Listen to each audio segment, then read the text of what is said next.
Entonces, es muy interesante esto porque la palabra elusión tributaria nos conduce a un significado que es tan elusivo como la propia elusión. Esto parece un juego de palabras, pero no lo crean. O sea, definir lo que es la elusión tributaria ha resultado ser uno de los temas más elusivos que hay dentro de la teoría general del derecho tributario. O sea, si hay un tema elusivo, ese es justamente la elusión. ¿Ya? Esto se demuestra claramente cuando uno revisa las producciones doctrinarias, los libros, los escritos, los artículos, las tesis que hay sobre la materia. Y ustedes se van a dar cuenta que no hay un entendimiento pacífico. ¿Ya? Por elusión se entiende prácticamente todo. Hay autores que entienden por elusión al ahorro tributario delictivo, ¿no? Algunos le llaman a esto la evasión también, ¿no? Yo espero ciertamente que un tributarista que se está formando no use la palabra evasión en el Perú, porque desde el año 1996, es curiosa la fecha porque engarza perfectamente con la del nacimiento del equipo de derecho tributario, tenemos una ley penal tributaria que ya tipifica el delito como la defraudación. Así que evasión no es correcto. ¿Ya? Pero miren cómo hay en el mundo, no hablo solamente del Perú, doctrinarios que usan la palabra ilusión para emparentarla con la defraudación tributaria. Y hay gente que piensa eso. Hay, por otro lado, expertos que señalan justamente lo contrario, ¿no? Y dicen que la ilusión es el ahorro tributario lícito. Como que lícito, dirán algunos de ustedes. Pues sí, hay autores que dicen eso. Y cuando uno revisa el trasfondo de sus opiniones, resulta que se están refiriendo a la ilusión en clave de lo que muchos llamaríamos como la economía de opción. Por eso es que dicen que es lícita, ¿no? Y finalmente hay un gran grupo de opiniones que indican que la ilusión es el conjunto de prácticas no delictivas, pero sí contrarias al ordenamiento jurídico, en virtud de las cuales se utilizan formas jurídicas en abuso de aquellas para coberturar operaciones que suponen hechos imponibles gravados con cierta intensidad a los efectos de lograr un desgravamen, o sea, que no estén gravadas, o en todo caso hacerlas alcanzar a un tratamiento tributario más privilegiado. Y lo estoy diciendo en resumen, ¿ah? Porque la situación es muchísimo más compleja de esta. O sea, hay mucha opinión y hay matices, hay inclusive tonalidades dentro de este grupo intermedio que entiende por la ilusión al uso de formas, al uso de formas jurídicas en forma abusiva. Hay, la verdad, créanme, por lo menos unos 20 matices, ¿no? Diferencias pequeñas, ¿no? Pero a su vez estas diferencias generan algo que podría decirse como de incomunicación. ¿Ya? Cuando estamos reunidos profesores de derecho tributario y hablamos de estos temas, es como si habláramos en lenguajes distintos. No logramos necesariamente comprendernos. Fíjense si eso pasa con los profesores de derecho tributario de un mismo país. Imagínense lo que ocurre cuando hablamos pues, con profesores de otras realidades, que tienen construcciones dogmáticas completamente distintas. Allí la incomunicación se vuelve el fiel reflejo de ese pasaje bíblico que algunos recordarán, que es el de la Torre de Babel.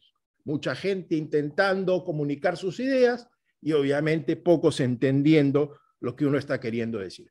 Es un problema increíble el de la ilusión tributaria. Hay libros enteros en los que hay que ser muy cuidadoso en leer y en tratar de interpretar qué es lo que los autores están denominando como ilusión tributaria. Pero hay algo curioso, miren, que sin perjuicio de no ponernos de acuerdo respecto a lo que es la ilusión, los teóricos, sí hay un consenso, pero no entre los teóricos, sino a nivel pragmático entre los estados modernos.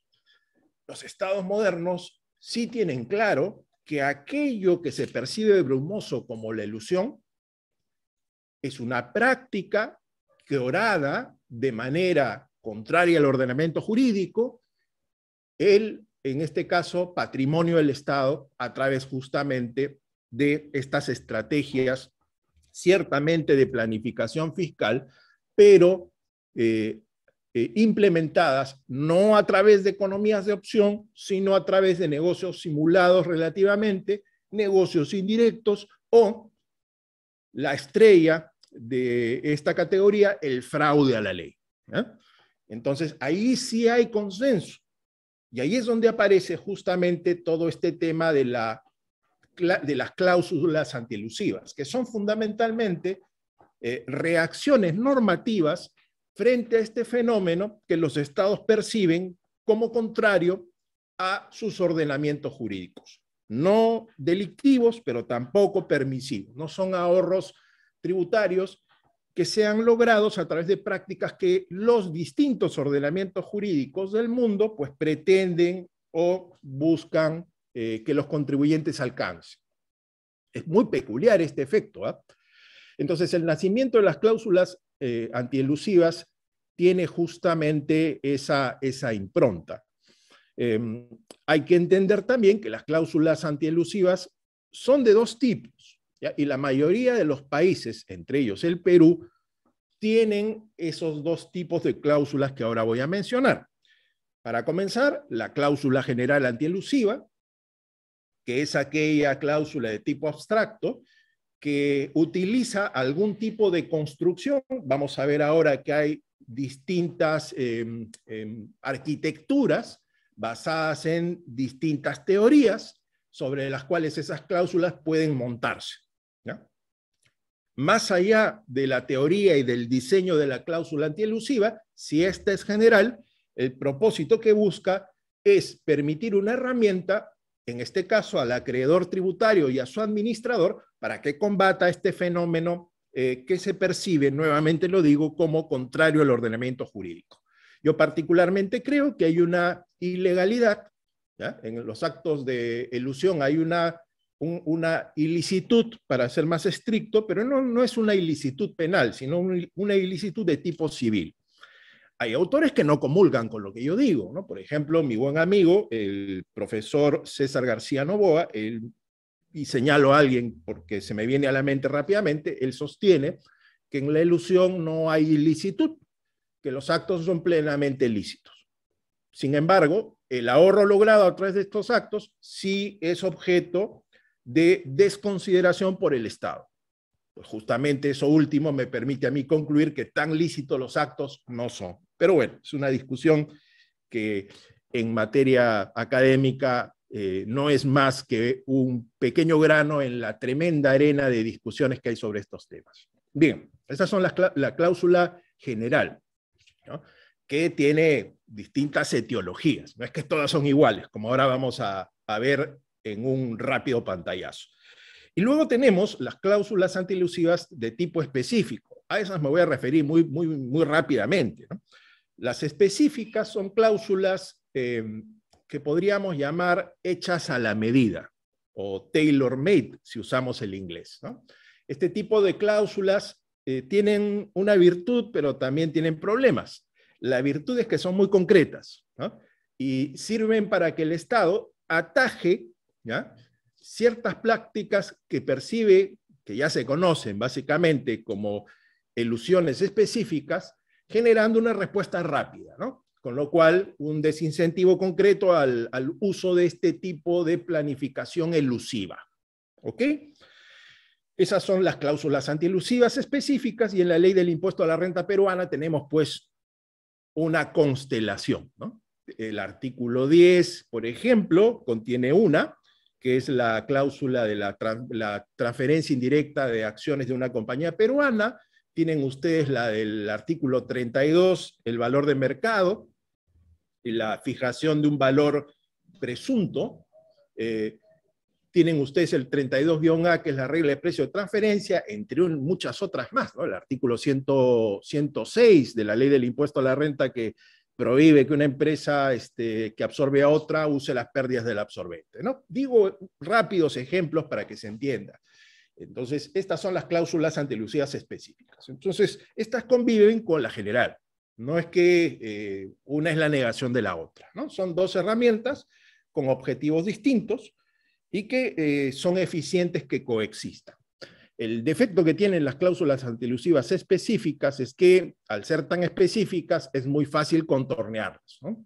El halo de sombra que proyectan frente a los hechos es muy concreto, y al ser muy concreto es fácil buscarle la zona de borde, ¿no? Y en consecuencia realizar operaciones que no están, digamos, contenidas en esa norma antielusiva específica.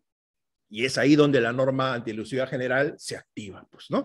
Entonces, esa es la idea, ¿no? Que la norma antielusiva general funciona como un telón de fondo frente a este tipo de circunstancias que suponen vulneración de la primera línea de ataque, ¿no? Algo así. Bueno, ahora vamos a ir en concreto a las antielusivas generales, ¿no? El proceso histórico de la elusión me lleva rápidamente a recordar un caso que quizás sea el primer caso documentado, ojo, no es que es el primer caso de elusión, sino el primer caso documentado de una elusión. Este lo narra un glosador italiano, Bartolo Salsoferrato. Salsoferrato en el siglo XIII, en una de sus narrativas, en una de sus glosas históricas, narra un hecho muy curioso en su época y que sigue siéndolo hoy, ¿ya? Este es el caso de una pequeña ciudad-estado italiana, creo que es Florencia, en la que en la plaza de la ciudad, ¿ya?, se realiza normalmente comercio, entre ellos el comercio de pieles. Me imagino que por estación deben ser distintos productos, ¿no? Pero en este caso el comercio de pieles. Entonces, ¿qué es lo que ocurre? Salsoferrato señala que en determinado momento el gobernador de esa ciudad impone un tributo, que de hecho es una tasa con los cánones actuales, a todo aquel vendedor de pieles que instale un puesto y venda en la plaza sus pieles. Eso es lo que se hacía normalmente, ¿no? Y se hace hoy también, ¿no? El que es comerciante de tipo ambulante, pues monta un pequeño puesto, ¿no? Y vende ahí a las personas, los ciudadanos que pasan sus pieles. Entonces, ese gesto de utilizar un espacio en la plaza y vender sus pieles es objeto de un tributo. Entonces, hoy decodificaríamos ese tributo y veo que está ahí Francisco Ruiz de Castilla, seguramente también me dará su comentario al respecto. Es una tasa, ¿no? Porque creo yo que lo que se cobra es la autorización, ¿no?, para el derecho, ¿no?, para poder realizar la actividad en esta zona, probablemente con algún tipo de seguridad y control. ¿Y dónde viene la ilusión? Miren que al día siguiente, me imagino, de haber sido dispuesta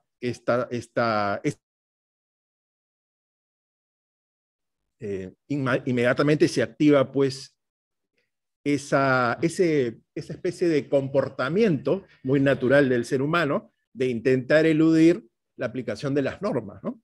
¿Y qué es lo que hacen estos, primero uno y luego varios de estos vendedores?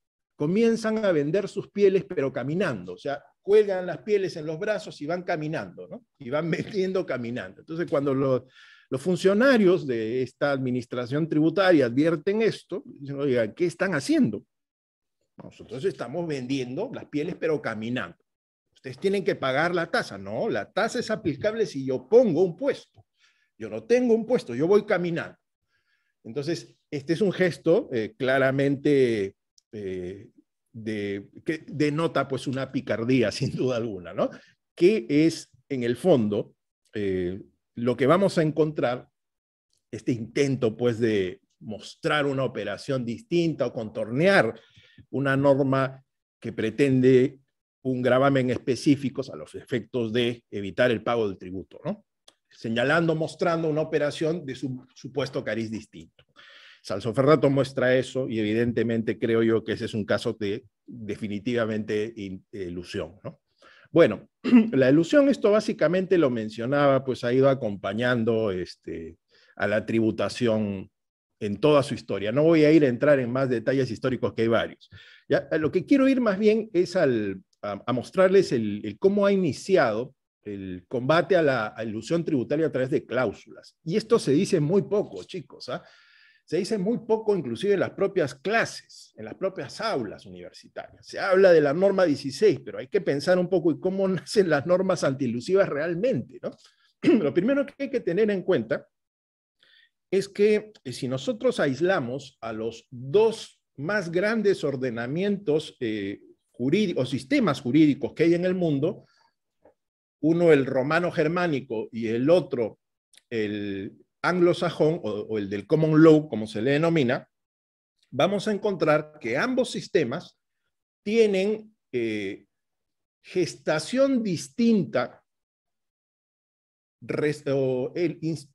han gestado de manera distinta herramientas para combatir un mismo fenómeno, que es la elusión. Son dos caminos distintos que luego vamos a ver terminan encontrándose, ¿ya? Vamos primero al nuestro, ¿no? Nosotros formamos parte del sistema romano-germánico, ¿no? Nuestro derecho es romano-germánico. Entonces, el romano-germánico, hay que reconocerlo, es un sistema bastante codificador, ¿no? O sea, nosotros tendemos a codificar prácticamente todo, a colocar en normas lo máximo que se pueda, a regular, si se puede, todas las facetas de la vida humana. Entonces, la principal fuente introductora de normas jurídicas al ordenamiento, aparte de la Constitución, que es la norma máxima, son las leyes, ¿no? Entonces, o a través de leyes creamos tributos, a través de leyes codificamos. Es un poco el tema. Entonces, en el derecho romano-germánico pasa eso. En el romano-germánico, la jurisprudencia tiene un rol muy subsidiario, ¿eh? En realidad, si salimos por un momento del derecho tributario local, y debemos reconocer que la jurisprudencia en nuestro sistema romano-germánico no es propiamente una fuente creadora de normas. O sea, cuando se habla de fuente del derecho, hay que ser muy cuidadoso con qué se está queriendo decir, ¿no? O sea, si por fuente del derecho entendemos a medios de creación de normas, la jurisprudencia no es eso. Entonces, en materia tributaria, es la tesis que yo sostengo desde 1996, la jurisprudencia no es una fuente creadora de normas jurídicas. Claramente tiene una función, cierto, es importante, no cabe la menor duda, pero no crea normas jurídicas en el sentido al que se refieren, por ejemplo, Norberto Bobbio, las normas generales y abstractas, que aplican a cualquier ciudadano y a los hechos obviamente ocurridos dentro de la competencia y la jurisdicción de un Estado. Eso es derecho, ¿no? Norma general y abstracta. La jurisprudencia lo que hace más bien es establecer normas individuales y concretas, eso es otra cosa, ¿no?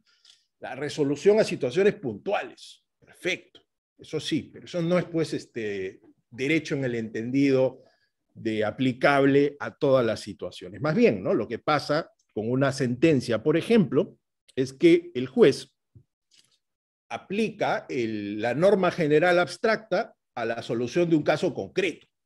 ¿Se dan cuenta? O sea, ¿produce una norma? Sí, pero es individual y concreta.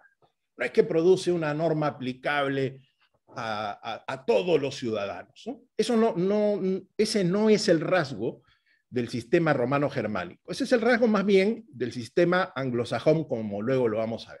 Dicho esto, vamos a ver que en el tema de la elusión, y específicamente el de las cláusulas antielusivas, comienza a gestarse sin duda alguna como tal dentro de este tipo de derecho, ¿no? Que es un derecho de tipo codificador.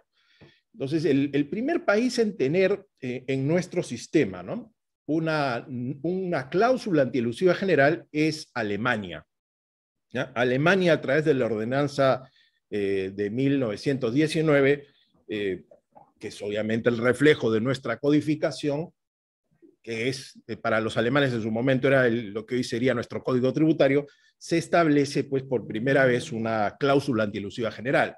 Esta cláusula antielusiva general acoge la tesis que se tenía en ese momento de la interpretación económica del hecho imponible, ¿no? Hay autores como Becker, como Hensel, que son autores clásicos del derecho tributario alemán, que desarrollan la interpretación económica del hecho imponible como una herramienta para combatir los supuestos de elusión. Hay que entender también que en esta época el derecho tributario se estaba emancipando del derecho financiero, ¿no? Se distanciaba para constituirse como una disciplina autónoma. Y en ese, digamos, en esa efervescencia de autonomismo, el derecho tributario comienza a creer que es un derecho autónomo, ¿no? Y por lo tanto a crear sus propios métodos de interpretación, sus propias fuentes, sus propias realidades, lo que definitivamente es un error desde mi humilde perspectiva. Y ese error lo vemos, por ejemplo, en nuestro propio Código Tributario. El Código Tributario peruano todavía tiene esos rasgos autonomistas, y quien me diga no es así, fíjense, el título preliminar del Código Tributario está plagado de normas que revelan profundos errores, ¿no? Las fuentes del derecho tributario, no, las fuentes son del derecho tributario. Los métodos de interpretación del derecho tributario, no, el derecho tributario no tiene métodos propios. Y este fue justamente uno de esos errores, ¿no? Se entendía que el derecho tributario como una disciplina autónoma, hay que entender también, ¿no?, el momento en el que se vivía, debe tener sus propias interpretaciones, sus propias metodologías para combatir patologías que no solo existen en tributario. La elusión no es una práctica solo tributaria. Existe en el derecho laboral, existe en el derecho minero, existe en el derecho societario también, ¿no? Bueno, Becker, Hensel son pues doctrinarios que desarrollan, que cobijan, que reverberan esas tesis, ¿no? Tesis que luego van a Italia, ¿no? Hay que entender que el derecho romano-germánico supone una conexión entre escuelas, pues, que son los bastiones, ¿no?, los fundamentos de nuestro derecho, la escuela alemana y la escuela italiana, ¿no?, que de alguna manera son el reflejo del imperio romano de Oriente y de Occidente, ¿no? Hay que entender la historia para conocer con fuerza el porqué de las cosas. Bueno, Grisiotti tiene un discípulo llamado Harrach, y ahora van a ver cómo esto tiene que ver con nosotros, ¿no? Antes de la Segunda Guerra Mundial hay un hostigamiento a aquellos que tienen ascendencia judía, y Dino Yarach es uno de ellos, un profesor de derecho tributario en Italia que se siente perseguido, siente acosado, con muy buena visión entiende que muy pronto las cosas se van a complicar y viaja al Nuevo Mundo, se va a Argentina. Ese es el Dino Yarach que vamos a ver en los libros argentinos, ¿no? El hecho imponible, finanzas y derecho tributario son libros de Yarach, pero Yarach no es un profesor argentino, bueno, es nacionalizado argentino, pero él es italiano de nacimiento, ¿no? Y con Yarach y la persecución pues, que los nazis hacían en Italia, llega esta teoría de la interpretación económica argentina. Y en Argentina Yarach influye, ¿no? Influye en la academia, influye obviamente en los profesores, e influye en la legislación, ¿ya? Porque esa interpretación económica del hecho imponible es la que luego la ley argentina adopta como cláusula general antielusiva y la mantiene hoy. Ojo, ¿qué tiene que ver eso con Perú? Perú en el año 1996, nuevamente, en conexión con el nacimiento del equipo de derecho tributario, adopta la cláusula argentina para determinar la verdadera naturaleza del hecho imponible, ¿no? Eso, que ahora vamos a ver en un momento, es en esencia la cláusula, el artículo argentino, inspirado obviamente en la ordenanza alemana, ¿no? Eso es un poco el camino, ¿ya?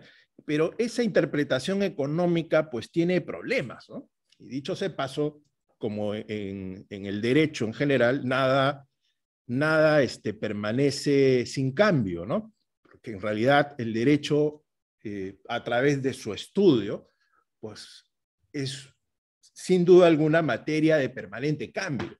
Entonces hay una evolución en las concepciones dogmáticas y es lo que pasa.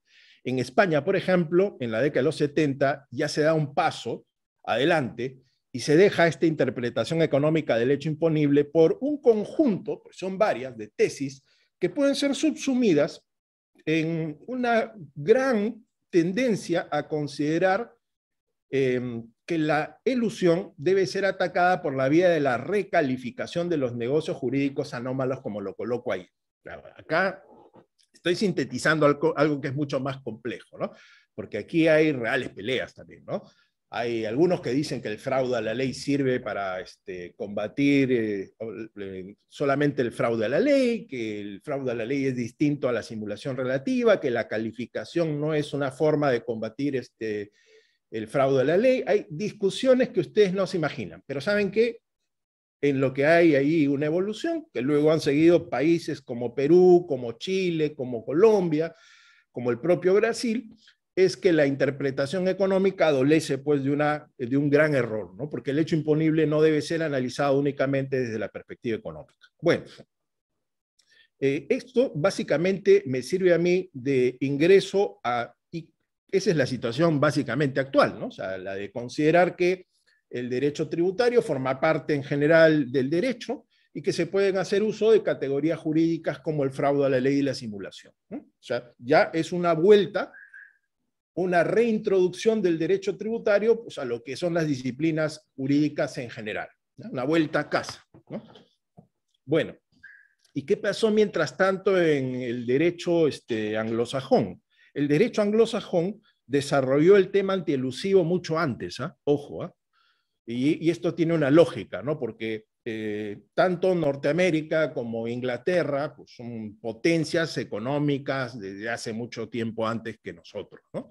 Entonces, estos países han tenido tráfico comercial en el siglo XIX, ¿no? Y también tributos, ojo, ¿no? Hay que recordar, por si no lo saben, que el impuesto a la renta es creación inglesa, ¿no? Ojo, para comenzar. El impuesto a la renta, como lo conocemos, es inglés, ¿no? Entonces, imagínense la cantidad de años que llevan de delantera analizando pues, supuestos de ilusión con este tipo de impuestos. Y particularmente los norteamericanos han sido, dentro del mundo anglosajón, los que más se han enfrentado a la ilusión, pero no a través normativo, que ellos son más bien jurisprudenciales, sino justamente a través de sus sentencias y su jurisprudencia. Esa jurisprudencia, que es mucho, en algunos casos más antigua que la propia ordenanza alemana, fue desarrollando en el tiempo distintas doctrinas, ¿ya? Doctrinas jurisprudenciales, ojo, ¿eh? Que es distinto a las doctrinas para nosotros, que son simplemente las ideas pues, de los dogmáticos, ¿no? Me refiero a la jurisprudencia, que en estos países del common law, allí sí la jurisprudencia genera norma, ¿eh? Ojo, es muy distinta el rol de la jurisprudencia en entre estos bloques, ¿no? De países. Y fíjense ustedes cómo los norteamericanos en particular desarrollan pues 5 grandes doctrinas que hoy se utilizan inclusive en países como el nuestro, ¿no? La teoría de la sustancia sobre la forma, la teoría del sham transaction doctrine, que vendría a ser la teoría de la simulación, ¿no? El step transaction doctrine, que es el de utilizar negocios indirectos, ¿no? El business purpose test, van a ver que lo tenemos nosotros ya también en nuestro propio norma 16, y la Economic Substance Doctrine, ¿no? Que la doctrina del fondo económico, como se le traduce. Esto ya lo hemos visto, así que lo vamos a pasar. Entonces, ¿qué quiero decir con esto? Miren, ¿ya? Y paso ya derechamente, porque el tiempo se me está acabando, a analizar las cláusulas peruanas. Que estas grandes corrientes de combate a la ilusión han terminado encontrándose, ¿ya? Y han terminado, dado que el mundo ciertamente está hiperconectado desde hace ya algún tiempo, han comenzado a combinarse, de suerte tal que países anglosajones, que se movían antes únicamente por la doctrina y precedentes, hoy tienen normas, hoy tienen cláusulas antielusivas generales. ¿No me creen? Revisen, ¿no? Estados Unidos desde el año 2010, Inglaterra desde el año 2013. Un poco antes vamos a ver que Australia tenía también sus propias normas. No, un poco antes no, 40 o 50 años atrás, ¿ya? Pero los países, digamos, líderes de este bloque anglosajón digamos, han entrado a la corriente de tener codificación al respecto relativamente en un tiempo próximo. Y miren cómo países como el nuestro, que supuestamente somos romano-germánicos a ultranza, pues tenemos esto. Fíjense, disculpen que haya pasado tan rápido, ¿no? El A y el B, ¿no? Cuando se evite total o parcialmente la realización del hecho imponible, ¿no? Fíjense, las circunstancias de A y B, ¿qué son? Ese es el business purpose test, por si acaso. Les cuento, ¿no?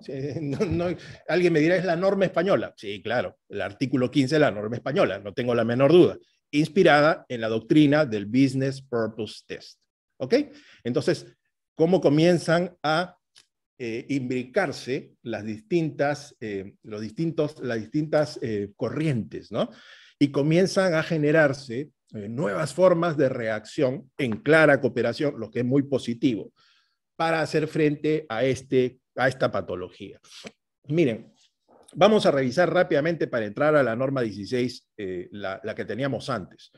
Esta norma vigente desde 1996 incorpora pues la fórmula, digamos, de la interpretación económica del hecho imponible, ¿no? Y ese rasgo lo vemos en el párrafo que fue suprimido. Fíjense ustedes, norma octava original, yo dejo en rojo un párrafo que hoy ya no existe, o que fue derogado posteriormente, ¿no? Fíjense, y lo vamos a leer conjuntamente para que no quepa duda. Cuando estos sometan esos actos, situaciones o relaciones a formas o estructuras jurídicas que no sean manifiestamente la que el derecho tributario ofrezca o autorice para configurar adecuadamente la cabal intención económica y efectiva de los deudores tributarios, se prescindirá en la consideración del hecho imponible real de las formas o estructuras jurídicas adoptadas y se considerará la situación económica real. Esa es, sin duda alguna, la doctrina de la interpretación del hecho imponible, ¿no? La interpretación económica del hecho imponible. Entonces, ya tardíamente, ¿no? Estábamos trayendo a nuestro derecho en 1996 una doctrina que estaba ya bastante desfasada, ¿no? O sea, ni en Italia, pues, se seguía en esa época, ¿no? Es curioso que Argentina aún la tiene, les cuento, ¿eh? Pero bueno, a nivel dogmático, a nivel doctrinal, muy pocos tributaristas siguen sosteniendo pues esta tesis, ¿no? Mayormente ya se ha dejado de lado. Entonces se le, creo yo, elimina con absoluta razón o lógica, ¿no? Entonces ahí nos quedamos con para determinar la verdadera naturaleza del hecho imponible, la SUNAT tomará en cuenta los actos, situaciones y relaciones económicas que efectivamente realicen, persigan o establezcan los deudores tributarios. Esta norma,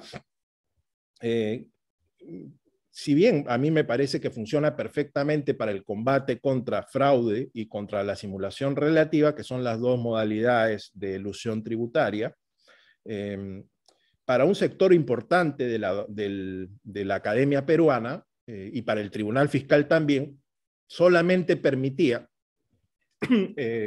reaccionar contra la simulación relativa, no contra el fraude a la ley, porque el fraude a la ley vendría a ser una operación de calado distinto, vale decir que para los que siguen esta teoría, el fraude a la ley supone realizar un hecho equivalente. O sea, si hay una norma que grava el hecho A y este sujeto realiza un hecho equivalente B, pero distinto a, entonces yo no puedo calificar este hecho B dentro de la hipótesis de incidencia de A.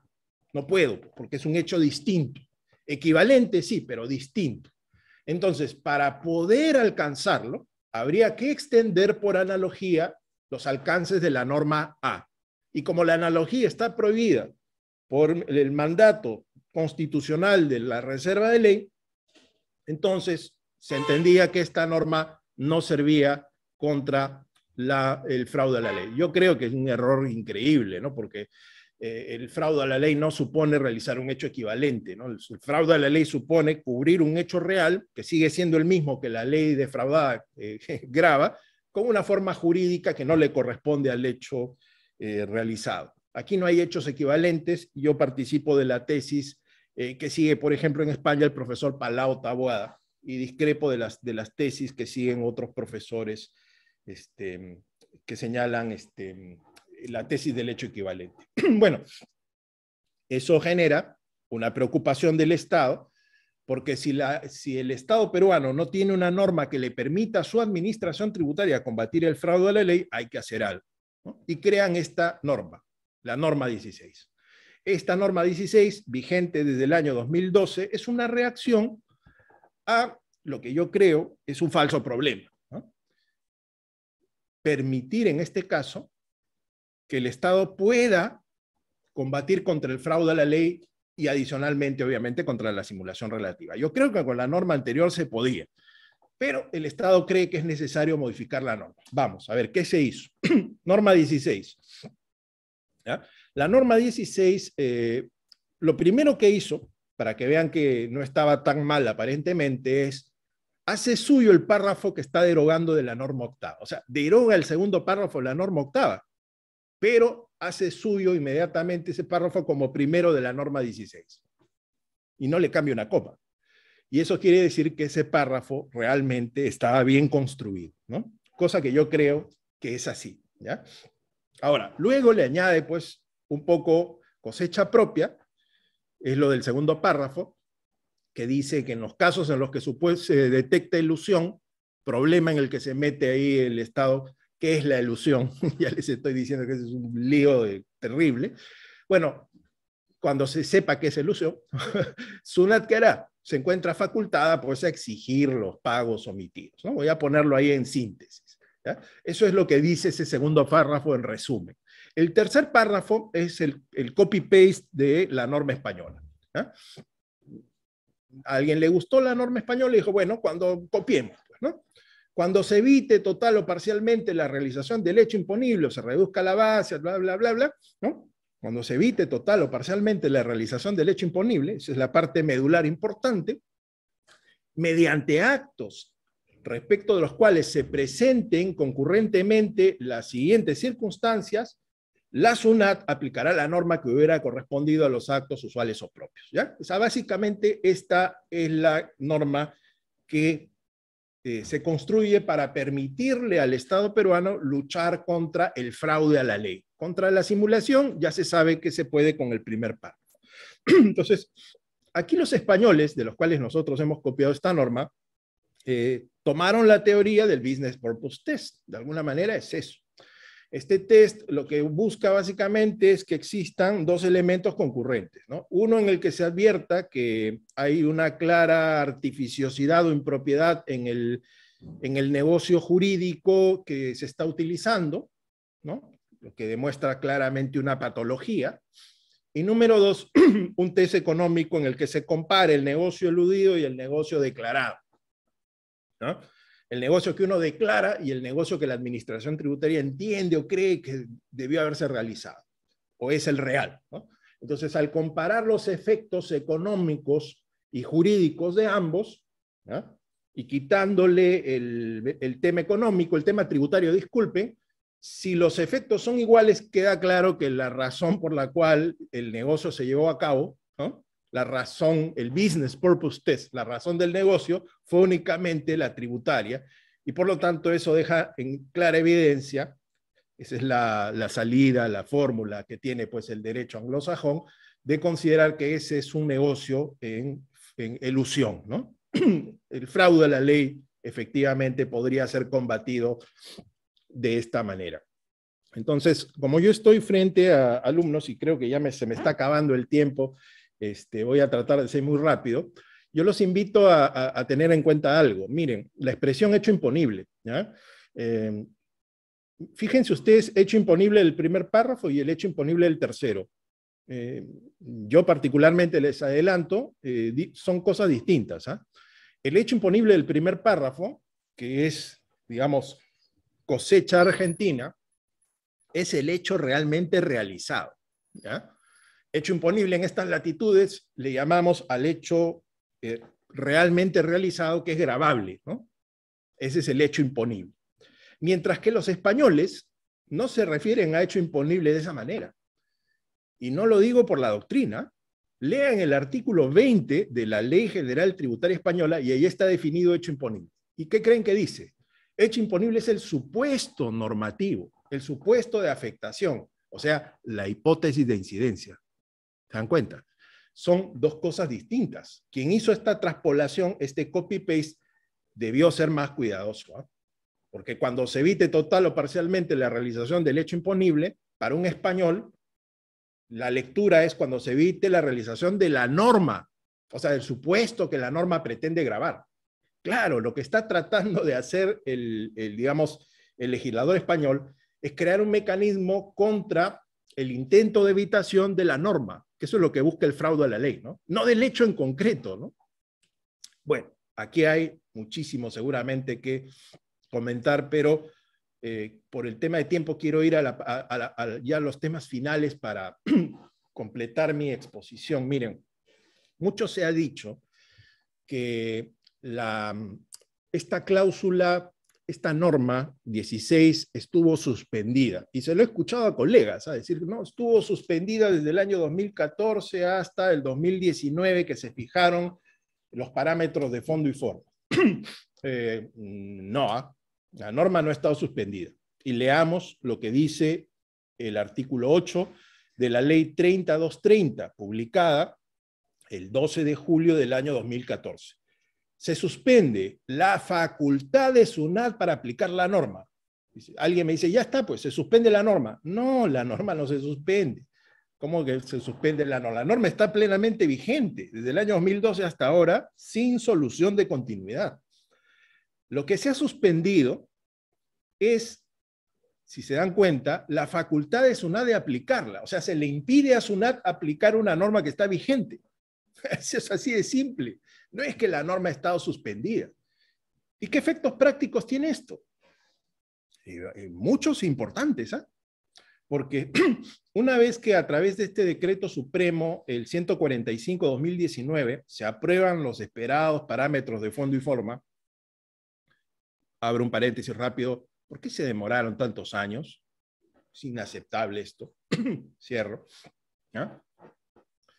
Una vez que se aprobaron los parámetros de fondo y forma, muchos colegas míos dicen, ya, recién a partir de ahí en adelante, los hechos imponibles realizados desde el 2009, junio es esto, ¿no? En adelante, solo esos pueden ser objeto de la aplicación de la norma 16.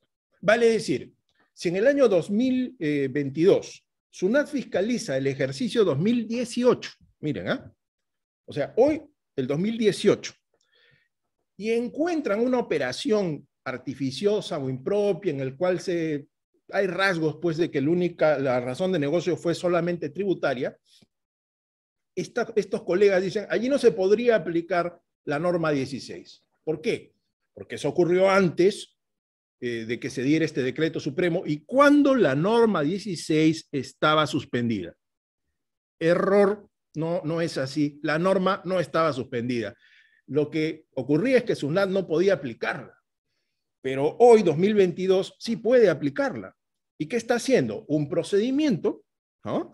Y aplicando en el procedimiento las normas vigentes al ejercicio que está siendo objeto de fiscalización. Ustedes, sobre esa base, entenderán que en mi posición SUNAT tiene plenas facultades para utilizar hoy la norma 16 respecto de ejercicios anteriores, obviamente posteriores al 2012, que no hubieran prescrito, ¿no? Interesante, y ya con esto acabo mi presentación para no quitarle tiempo al siguiente expositor. Yo creo que ya estoy contra el tiempo. Este decreto supremo establece parámetros de fondo y forma. Yo realmente desaconsejé al Estado, en mi posición de profesor, que haga esto. Yo creía que en realidad había que mejorar la redacción de la norma, pero establecer parámetros me parece que es atacar la propia posibilidad del Estado de luchar contra patologías que son pues, desagradables para el ordenamiento jurídico. Dicho sea paso, fijar un parámetro es un límite, ¿no? Entonces, limitar una facultad que no debería tener límites no me parece correcto. Y miren que no les está hablando un funcionario del Estado, ¿verdad? Yo soy profesor de Derecho Tributario, pero soy abogado en ejercicio. Y como abogado en ejercicio yo no veo ningún problema en que el Estado pueda tener facultades para luchar contra la elusión tributaria. Aquel que es un abogado correcto sabrá hacer planificaciones tributarias que no linden pues con estructuras que puedan ser calificadas como fraude. Y si en algún momento hay una imputación de fraude, creo que habrá herramientas suficientes para poder defenderse. Sin perjuicio de ello, ¿qué encuentro en este decreto supremo? Primero, definiciones que me parecen algunas peculiares y otras interesantes. Peculiares. Se define como norma antielusiva general únicamente a los párrafos 3 al 5. O sea, básicamente, disculpen que vuelva, al cuando se evite hasta el final de ese párrafo. O sea, esa nomás es la norma antielusiva general para el reglamento, disculpen, para la norma que fija parámetros de fondo y forma, y no los párrafos anteriores. Eso no es correcto, porque básicamente lo que se está diciendo es que las otras no son normas antielusivas. O sea que la simulación relativa no es una modalidad de elusión. No van a encontrar en la doctrina que es complicada y es poco pacífica autores que digan eso. Ojo, más bien todos están de acuerdo en que la simulación relativa es una forma pues de eludir, ¿no? Así que una revisión a eso no estaría de más hacerlo. Ahora, se define lo que es el ahorro-ventaja, me parece correcto. Se define lo que es economía de opción, muy bien. Esa parte me parece bien porque han definido economía de opción, pacificando a su vez a aquellas personas que estaban pues, aterrorizadas, ¿no? Decían, ¿cómo las economías de opción van a ser objeto de elusión? Perdón, de la norma antielusiva. El Estado les mencionó, ¿no? No, pero esas no queremos nosotros cuestionar.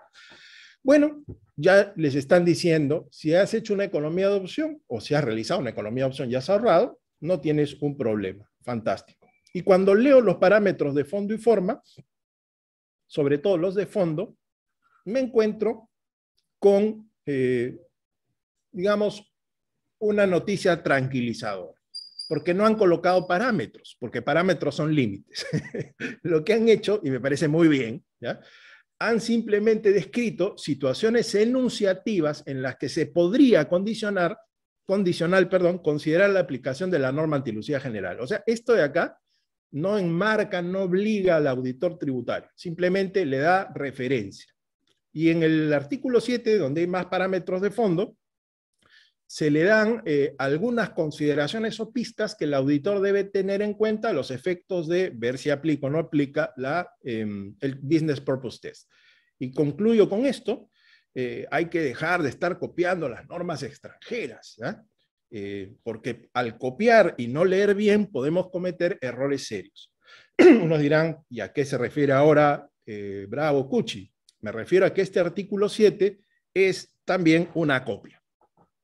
Sí, pero no es una copia de la norma argentina, tampoco de la norma española. Esta vez nos hemos copiado de la norma australiana, así como lo escuchan. La norma australiana tiene una construcción distinta, viene de un derecho distinto, y le hemos copiado exactamente estos 8 criterios para definir cuando un esquema en clave